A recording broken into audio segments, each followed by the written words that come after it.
Hello everyone, welcome back to my YouTube channel, and today I'm going to be giving my predictions for the Premier League table, the 2022-2023 season. And I know you guys are thinking, isn't it a little bit too early to be giving my own predictions for this season, since many players are on international break, people are even on holiday, so many teams haven't done their transfer business this season coming up. But you know what it is, it's all fun and games. Let me see my predictions so early, and let me see how many I actually get right when it comes to the end of the next year's season. But I think it's going to be a fascinating season with so many teams looking to rebuild, so many other teams looking to find the final piece to their jigsaw in terms of the squad. So let's see which teams will make improvements in the transfer window, and let's see which teams will stay still. However, before going this video and give my predictions, you know what I'm going to say. Make sure you guys like, comment, and hit that big subscribe button right there, because only 10% of you guys actually subscribe. So if you guys enjoy my content, please hit the subscribe button, and make sure you guys give me your own predictions. Who's going to finish where in terms of the Premier League table? In this video, I'm only going to be giving my predictions for the top 10 because I want to go in deep analysis. So the team which I have finishing 10th is Wolves, and I feel like they're trustworthy, they're dependable, and you know what you're going to get from them from a game-by-game basis. They were the 4th best defensive team in the Premier League last season, so I think they'll be able to keep this up, especially with Bruno Lage looking to build upon a fantastic last season when you had so many doubters thinking they'll finish 15th or 16th with an unknown manager who we didn't know how he's going to adapt in the Premier League. But I feel like with another season under his belt, with new in and coming signings coming into the squad, helping him bolster that attack and that defense, I feel like Wolves will be steady and be able to finish 10th again this season. I feel like their spine is very strong with players like Cody, Neves, if he stays, Martinho, and Jimenez, obviously another year removed from the horrific injury he suffered in the game against Arsenal, so that'll remove any doubts we will have going towards goal or towards any sort of 50-50 balls.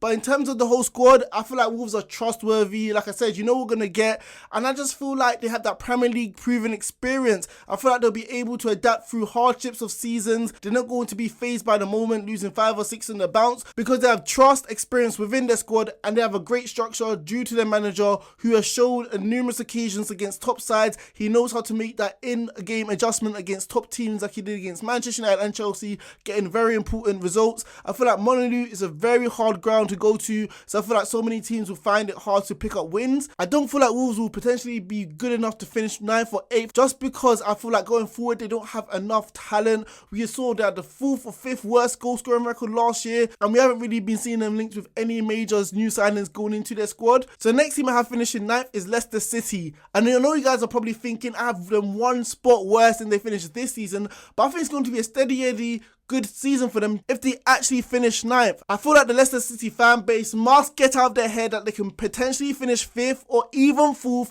coming into next season, just because they did it 2 years ago. I know they've done it in the past, and they still have the spine of their squad with Vardy returning from injury, Fofana as well, and they still have good players. But at the end of the day, the teams in and around them are just going to get better. The Premier League is in a much better place than it was a few years ago, where Leicester were able to finish 5th and 4th. So I feel like it's going to be a much harder season for Leicester to potentially finish 5th or 4th, especially since Talisman is eager to leave because he's fallen out of the club, thinking he deserves a better team and also more money. So I don't feel like he's going to be there, and we know he's one of the core members of that Leicester side as he starts attacks from that number 6 role, and that's going to be a very hard position for Leicester City to replace. But at the end of the day, I feel like Leicester are good enough to finish in 9th place. Jamie Vardy is not going to have to do the hardships of playing European football next season like he did this year, so that's why he had nagging injuries, and I feel like a well-rested summer for the Talisman is going to reward them dividends going into next season. I believe Fofana's coming back from injury, and we know he's one of the best young defenders in the Premier League, so that partnership with Johnny Evans is going to be great yet again. And I feel like the young aspiring players of Harvey Barnes on one wing, we got Dewsbury Hall in that number 10 role. I feel like they're just going to get better and better and prove themselves in the Premier League.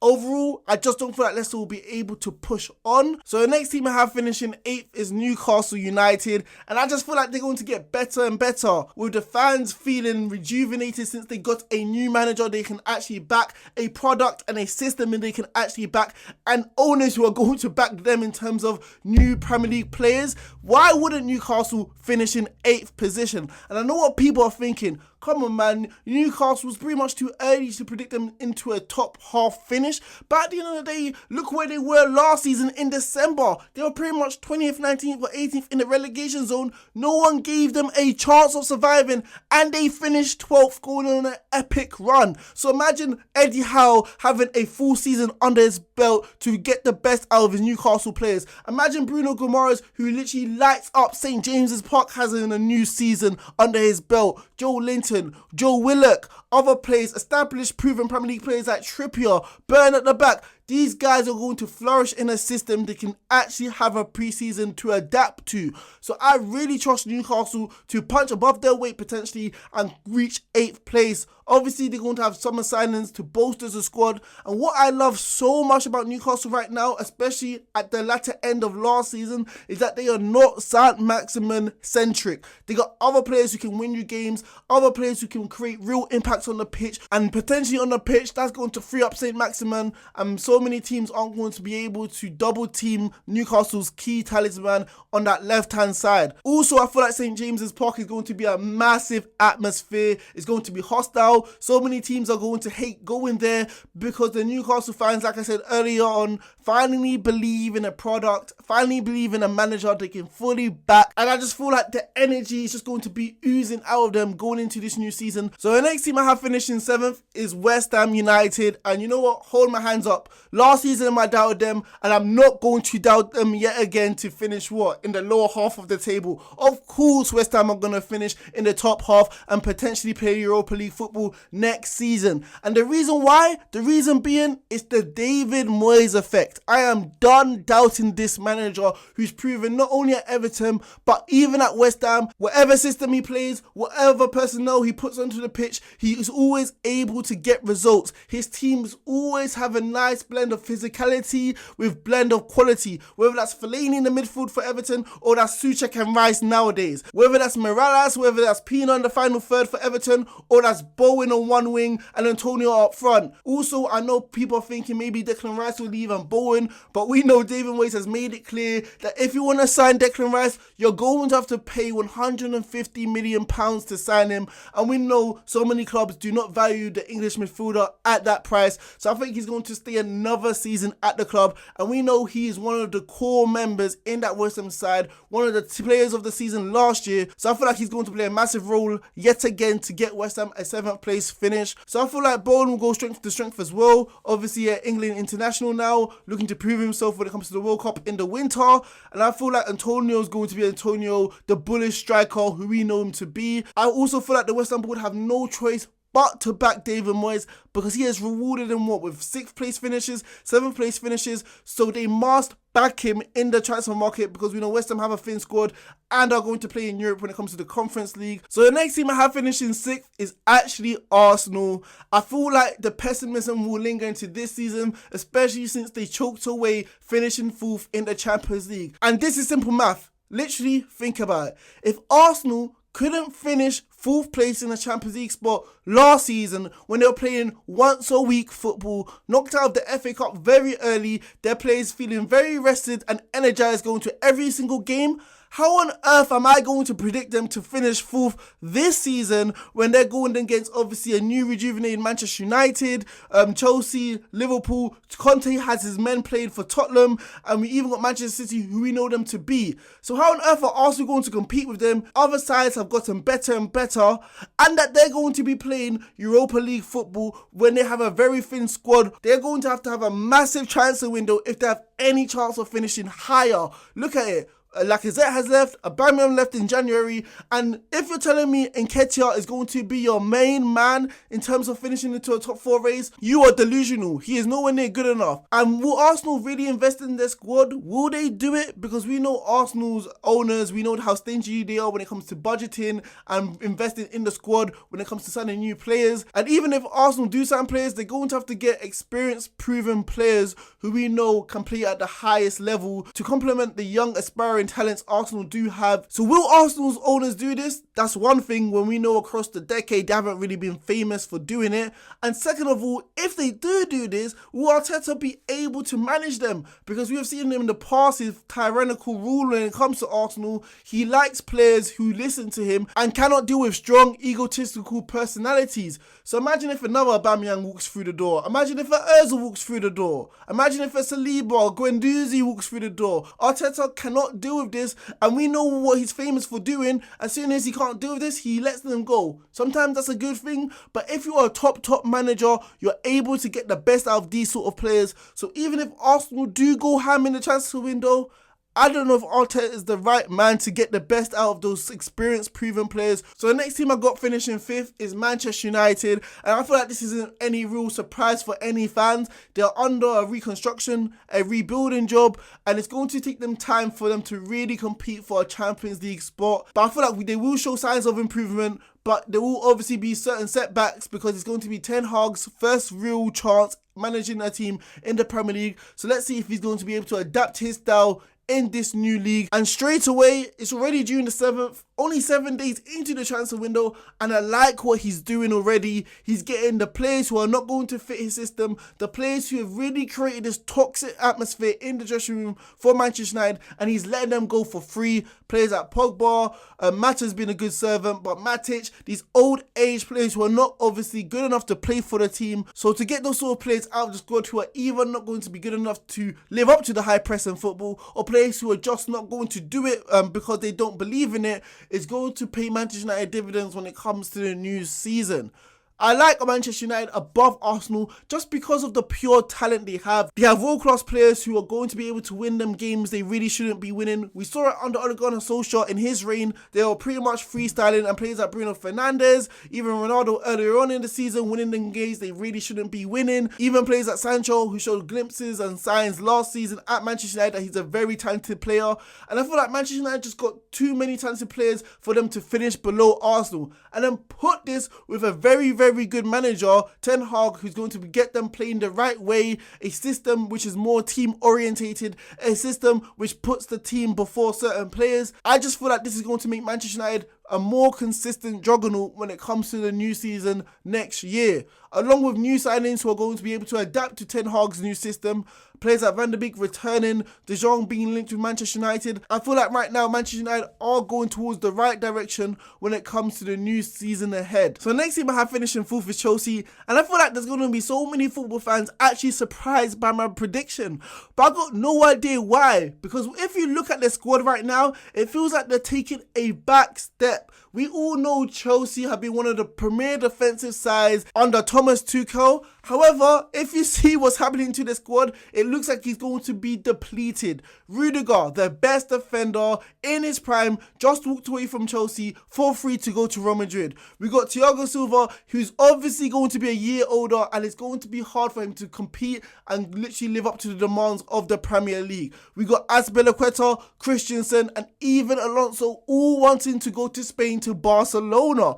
So there's going to be so many flaws, there's going to be so many holes in that backline, which was so obviously important for Chelsea to get so many results last season. And I feel like Saar, even Chalobah are not going to be good enough on a consistent 38 game basis to get Chelsea clean sheets, which is going to be so pivotal for them to compete for the Premier League title. We even know that Chelsea going forward obviously are not good enough. They don't have enough goal-scoring midfielders in their squad, and Lukaku really struggled last year. So that's why they relied heavily on the defence. So if this is depleted, they don't really have any specialty within their teams to get them results to compete for the Premier League next season. So just the feeling around Chelsea right now, there's so much uncertainty, there's so many things I don't know, so that's why I don't feel safe for predicting them to finish 3rd or 2nd or even top of the Premier League table. They got new owners, and we don't really know how much they're going to invest. There's going to be a lot of 0-0 draws, 1-1 draws against teams they really should be beating, because going forward they don't score enough goals, and even defensively defensively, they might suffer a few defeats at Stamford Bridge because of poor, lackadaisical defenders. So the team which I have finished in third place is Tottenham Hotspurs. I feel like this will surprise a lot of people, but I really have so much trust in Antonio Conte, who has proven to be a winner on all levels. This guy has the determination, the right attitude, and has the right tune to get the best out of his players in the squad. It's looking like the owners, Daniel Levy, are looking to invest heavily with a treasure chest of 150 million for Antonio Conte to spend. I feel like Conte has been pivotal in terms of the mentality shift for Tottenham Hotspur's players, from being flimsy, clumsy, untrustable players to being dependable players you can trust, players who have the appetite to win games and aspire to win massive trophies, which we know in Tottenham's culture and history, it hasn't really existed, especially in the last 20 to 30 years. So that mentality shift, that belief, that winners mentality, especially since they qualified for the Champions League, is going to be a massive morale boost across the squad when it comes to the new season at hand. Like I said, for Chelsea, there's too much uncertainty. There's too many things I do not know that's going to transpire in terms of the transfer window. There's 3 things which I know which are trust and reliable and perform at a world-class level. Like I just said, the world-class manager Antonio Conte, who knows how to get the best out of his players. And there's players like Kane and Son, who we know are shooing every single season to pretty much get 30 to 35 Premier League goals between them, not even counting their assists. We know they have been performing for the last few years or so at a world-class level, and I really feel like they're going to be dependable to guide Tottenham to a third place finish. I already love the savvy, shrewd business decisions they've already made in terms of the transfer window, getting Ivan Perisic, and we know Perisic is not scared to beat a man on the wing. Although he's old age, we know he brings that winning mentality to a squad which haven't really won much. So I just feel like this sort of attitude, this sort of quality in player, and I feel like more players like this will follow in suit.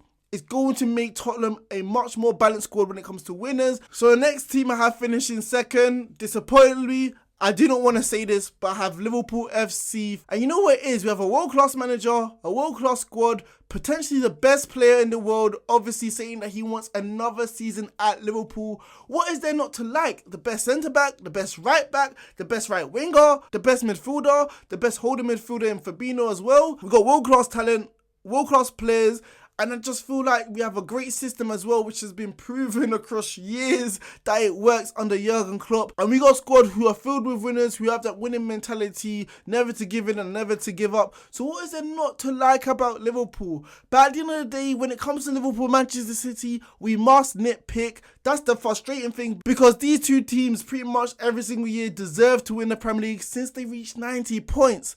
But the reasons why I have Liverpool not winning the Premier League, it's not by much. I know people are probably thinking, Divock Origi, like he's not really that important to Liverpool, but he's pretty much a shoo-in every season to be responsible for 6 points. We saw the game against Wolves, we saw against other teams. He's a massive, big-time player who knows how to find the back of the net in pivotal moments, and I feel like he's going to cost us a few points since he's going to go to AC Milan. Sadio Mane, obviously the massive miss, who I feel like is Liverpool's most important player in the front three. I feel like he's Liverpool's most important player in the front three due to his versatility and his selflessness to get everyone involved, creating chances for everyone, and I feel like it's going to be a massive miss since he's linked to go to Bayern Munich. Obviously his goals and assists are important as well, and I just feel like when it comes to this season, especially since there's going to be so many fixtures thrown our way, competing on 4 fronts for all trophies, I just feel like without him, we're going to be lacking strength and depth in the front three,